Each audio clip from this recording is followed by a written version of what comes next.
Quem foi o Cláudio Manuel da Costa, afinal? Ele, se a gente procurar nos almanacs, os manuais literários, ele é tido como um poeta um pouco arredio, porque é um poeta de difícil definição, né? Esse é o texto mais consagrado, mais básico assim, de introdução a Cláudio Manuel, um texto do professor Antônio Cândido da USP, que é um texto sobre o estilo indefinido do Cláudio Manuel da Costa. Será que o Cláudio Manuel da Costa, afinal de contas, é um poeta barroco? Parece muitas vezes que é um poeta barroco. Será que ele é um poeta árcade, já que o arcadismo estava ali presente, já muito próximo da geração dele? Será que ele é um poeta pré-romântico, né? O Cláudio Manuel, ele é então um poeta mineiro que nasceu na cidade de Mariana, Minas Gerais, e que teve uma formação da poesia na época, que era uma formação do estilo barroco. Então, aquele mecanismo de escrita barroco, né, que era levemente herético, comparado com os modelos do Renascimento, esse mecanismo ele estava florescendo ali em Minas Gerais, né, já é um século depois do Gregório. O barroco estava começando a encontrar muita resistência nos meios literários, era um estilo que começou a ser visto como um erro, um equívoco, uma febre que estava acontecendo, que devia ser remediada. Aquilo tinha se espalhado muito, mas não era mais desejável. Os poetas que surgiam então naquele século XVIII e no final do século XVII, que já estavam exaustos daquela força barroca, começou a surgir, por exemplo, uma discussão de racionalidade, de uma filosofia que se apoia na razão, que fazia com que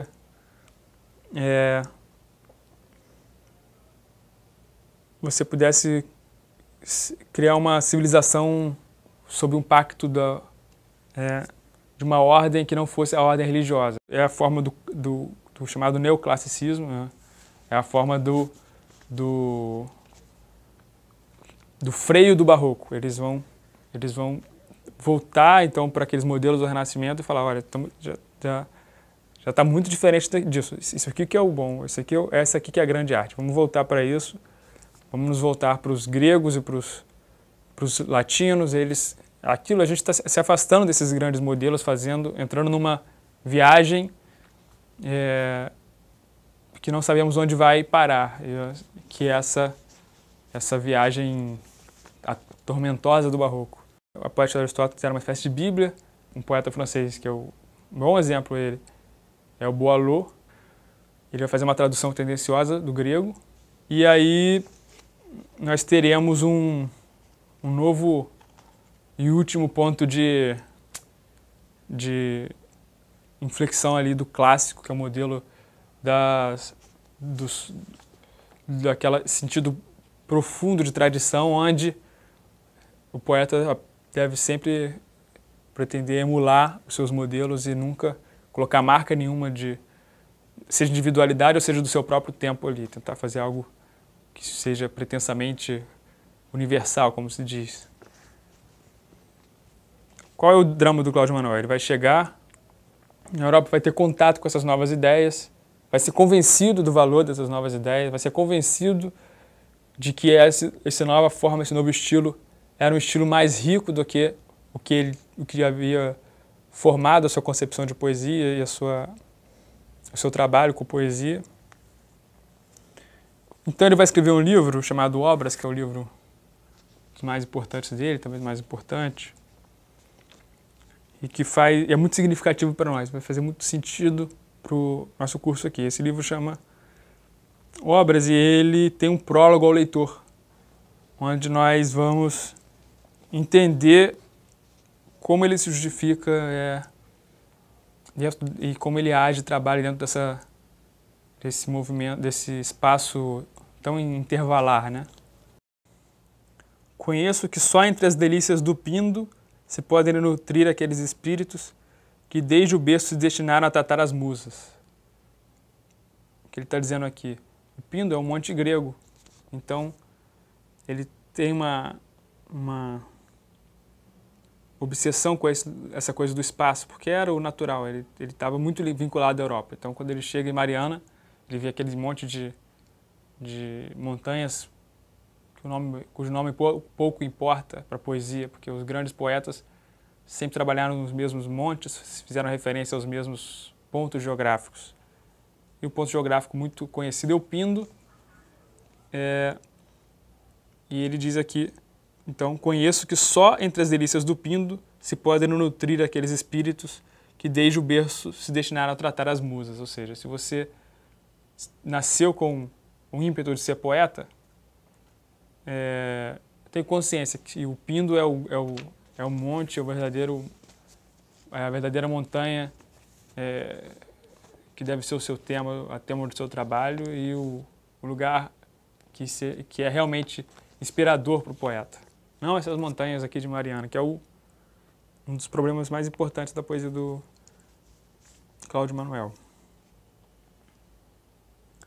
Não permitiu o céu que alguns influxos, que devia às águas do Mondego, se prosperassem por muito tempo. E destinado a buscar a pátria, que por espaço de 5 anos havia deixado, aqui entre a grossaria de seus gênios, então ele vai chamar os gênios da sua terra como grosseiros.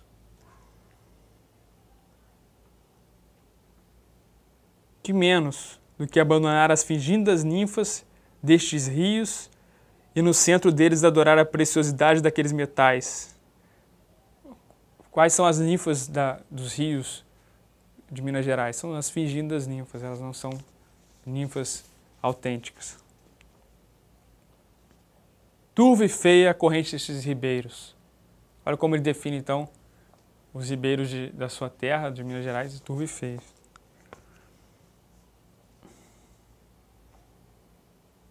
Vai dar um salto.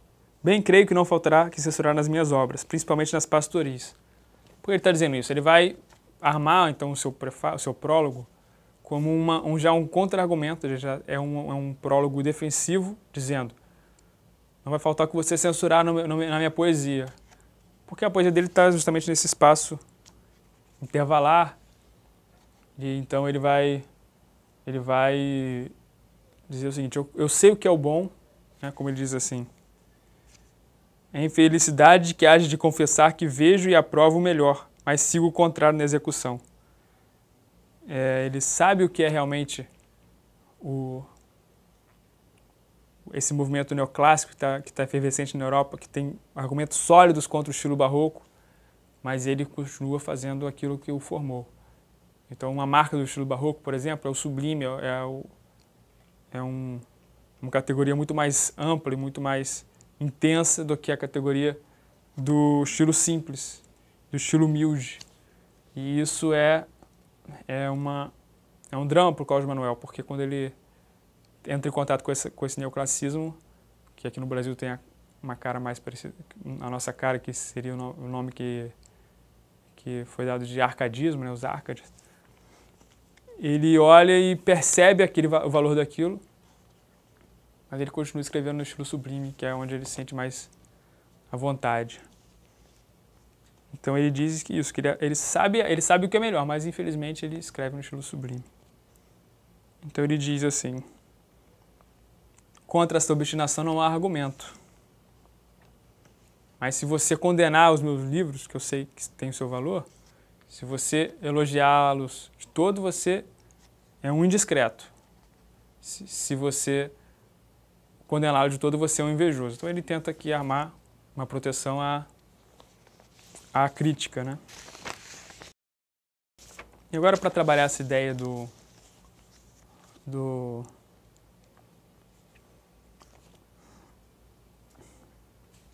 modelo clássico, que é o que mais nos interessa assim, nessa ideia do Cláudio Manuel, como ele ainda tem uma inspiração clássica, como isso é tão diferente do romantismo, né? Onde a marca, a impressão digital individual é muito significativa. Aqui não, aqui é aquilo que a gente discutiu na aula anterior. O importante é você ter um modelo a ser seguido, um modelo literário que seja um grande modelo para que você possa emulá-lo da melhor forma possível. Ou seja, o importante, o definitivo na poesia é a tradição, é o sentido de tradição. O que é o sentido de tradição? É ligar-se ao passado, é você apenas uma passagem entre a grande poesia do passado e aqui virá. É tudo o curso de um longo rio e o trabalho do poeta então é continuar essa tradição, é seguir esses modelos. Por isso esses dois poemas, os poemas de despedidas do rio Mondego, que é o rio de Coimbra, o soneto 76, do Cláudio Manuel, e o soneto do Camões, Doces e Claras Águas do Mondego. Então a comparação entre esses dois poemas vai ser um exemplo mais concreto dessa discussão entre classicismo e estilo do Cláudio Manuel. Soneto 76. Enfim te hei de deixar, doce corrente do claro, do suavíssimo Mondego. Hei de deixar-te, enfim, e um novo pego formará de meu pranto a cópia ardente. De ti me apartarei, mas bem que ausente, desta lira será eterno emprego. E quanto influxo hoje a dever te chego, pagará de meu peito a voz candente. Das ninfas, que na fresca amena estância das tuas margens úmidas ouvia, eu terei sempre na alma consonância. Desde o prazo funesto desse dia, serão fiscais eternos da minha ânsia, as memórias da tua companhia.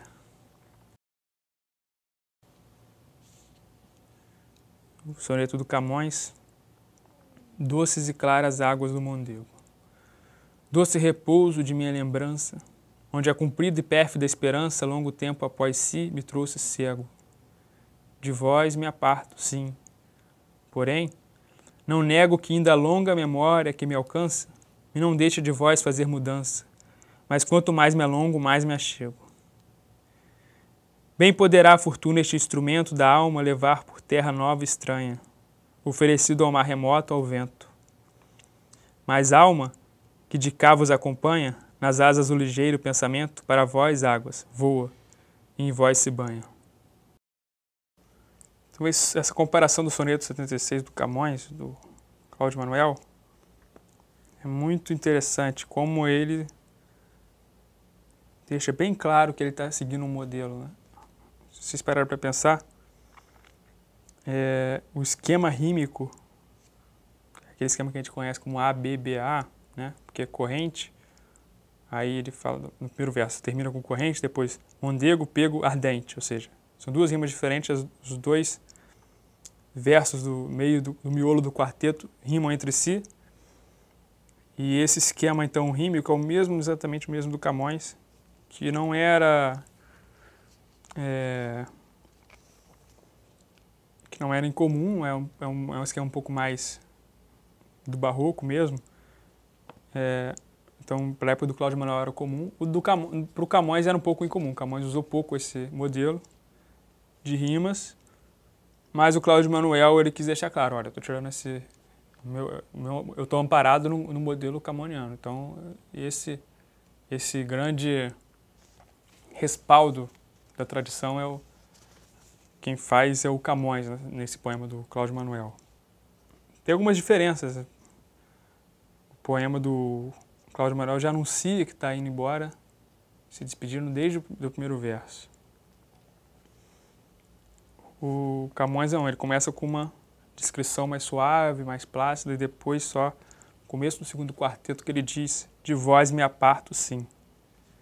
E aí vocês percebam como o Cláudio Manuel também não faz questão de esconder a sua ligação com esse soneto. Ele diz, se o Camões começa o seu segundo quarteto dizendo de vós me aparto sim, o Cláudio Manuel começa dizendo de ti me apartarei. Usa o mesmo verbo, muito nítido, né? Esse elo.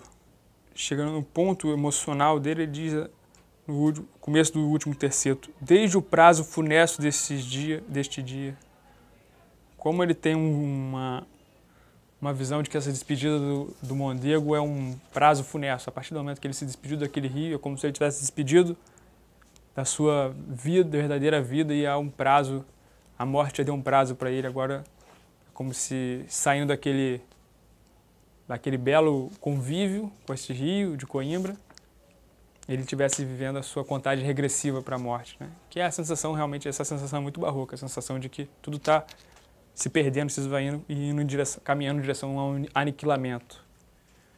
Isso não tem no Camões. Ele fala: bem poderá a fortuna este instrumento da alma levar por terra nova e estranha, oferecido ao mar remoto, ao vento. Olha o que... Isso são versos aventurosos, né? Ele está dizendo que a fortuna vai guiá-lo, ele vai pelo mar remoto, ao vento. E aí ele faz o contraponto. Mas alma, que de cá vos acompanha, nas asas do ligeiro pensamento, para vós águas, voa e em vós se banha. Então essa imagem extremamente lírica do Camões, que a alma sai dele, de onde quer que ele esteja, de qual parte do mundo que ele esteja situado, não há geografia que impeça de banhar sua alma nas águas do Mondego. Cláudio Manuel da Costa vai dizer: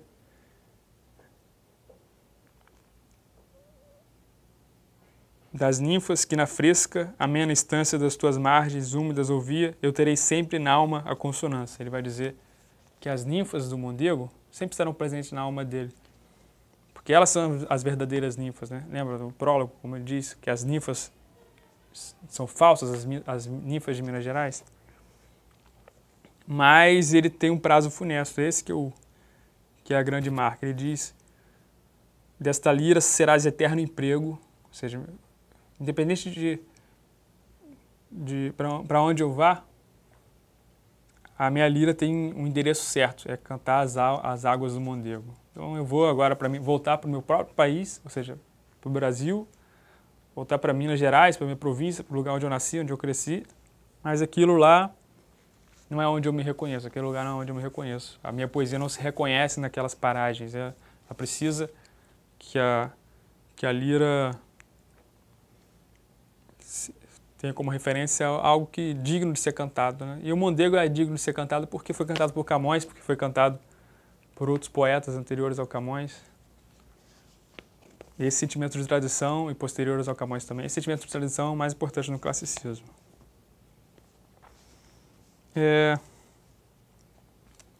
Então tem essa relação com a memória, os dois estão lembrando do Mondego. O que o Cláudio Manuel vai fazer quando ele, enfim, volta ao Brasil? Ele se sente muito perturbado porque ele não reconhece mais aquele lugar como a terra dele. E ele sente um impulso muito grande de cantar como se fosse um poeta exilado. Um poeta exilado na nossa própria terra. É um tópico brasileiro que o Sérgio Barco de Holanda vai trabalhar, vai estudar depois e vai dizer que o Cláudio Manuel foi o inaugurador desse tópico. Como se o brasileiro fosse um sujeito, cada um vindo de uma região, de um país diferente, da África, da Europa, de outros lugares da América, mas nunca reconhecendo esse lugar como o seu lugar. Porque, afinal de contas, os índios que viviam aqui foram destruídos, foram dizimados, a maior parte. Então, essa terra nova, que é o Brasil, ela é uma terra de contato com estrangeiros, e aí dá uma sensação de exilado na própria terra. Mas essa não é a discussão de hoje. A discussão é que o Cláudio Manuel, tentando fazer uma poesia sobre o exílio, querendo fazer uma poesia sobre o exílio, ele se sente perdido, porque os poetas europeus, afinal de contas, não se sentiam exilados na sua própria terra. Isso é um sentimento inédito, que tem a ver com esse problema colonial, e com esse vínculo muito intenso com a Europa, né, dessa elite brasileira. Agora, ele encontra na tradição uma referência que é a referência de um poeta romano chamado Ovídio, que era um poeta romano que vivia na corte do imperador Augusto. Não se sabe por quê, dizem que por ser amante da esposa do Augusto, ele foi mandado para a Romênia, então, em exílio, e foi para uma terra que era considerada uma terra de bárbaros, uma terra selvagem. E lá ele escreve suas últimas elegias, chamado, principalmente, são 2 livros, Trisha e Cartas Pônticas. E aí os poemas são uma série de elegias sobre o exílio, sobre a situação do exílio, sobre a situação de viver numa terra selvagem, bárbara, onde não reconhece semelhantes a ele se sente realmente desolado naquele ambiente, incivilizado. E o Ovídio era um poeta, não era o principal do cânone latino, o principal sempre foi o Virgílio, Horácio e Virgílio. Mas o Ovídio sempre esteve ali presente. Ele era um pouco discriminado por ter feito muitas elegias eróticas, por exemplo, que é uma coisa que durante a Idade Média foi escondido completamente. Mas ele era um grande poeta, escreveu as Metamorfoses, uma obra daquelas obras tidas como eternas. Então, o Ovídio vai ser o grande modelo do tema do exílio, e aí, através do Ovídio, o Cláudio Manuel vai sentir a vontade para falar sobre o exílio, vai sentir a vontade para imprimir na sua poesia o sentimento de não reconhecer o lugar onde ele vive, onde ele mora, onde ele está destinado a ficar. Então vocês vejam que para o Cláudio Manuel conseguir colocar um tema novo na sua poesia, ele não jamais teria tido coragem de fazer isso rompendo simplesmente a convenção. Então ele seguia aquela ideia do classicismo do Meloso muito fortemente. O que ele fez foi procurar um modelo na grande tradição respeitada para poder seguir. Esse é que o Cláudio Manuel vai fazer, como ele faz aqui no soneto número 7. Onde estou? Este sítio desconheço. Quem fez tão diferente aquele prado? Tudo outra natureza tem tomado, e em contemplá-lo, tímido, esmoreço. Uma fonte aqui houve. Eu não me esqueço de estar a ela um dia reclinado. Ali em vale um monte está mudado. Quanto pode dos anos o progresso? Árvores aqui vi tão florescentes que faziam perpétua a primavera. Nem troncos vejo agora decadentes.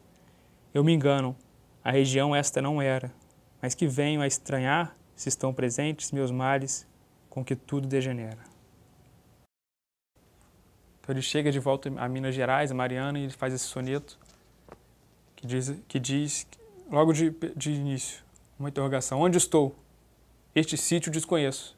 Ele está desconhecendo aquela terra. E aí o poema todo é um choque existencial pelas mudanças da mineração, mas isso é um detalhe, não é fundamental que a gente saiba. É importante a gente pensar essa coisa do progresso que ele fala aqui no segundo quarteto, mas ele é um poema de questionamento do lugar onde ele se encontra, né? E o poema ele tem uma visão em câmera, assim, que ele vai lá de longe, ele vai se aproximando como se fizesse um zoom. Ele vai começando falando do prado, a natureza, e aí depois ele vai falar de uma fonte e de um monte. No terceiro já fala das árvores, do tronco, até chegar no ser humano no final, que é o menor ali, mas contraditoriamente é o que está provocando toda esta transformação através das suas ideias do progresso. Então esse poema é muito atual. Ele imprime essas duas questões, um questionamento dessa transformação, essa disputa entre o homem, cultura e natureza, essa diferença, e por outro lado, aquele sutil sentimento de exílio que ele vai colocar. Ele sempre vai falar de Minas Gerais com muita frequência como este lugar onde ele se sente estranho, que ele se sentia à vontade mesmo em Portugal e entre esses pares. Então ele faz um poema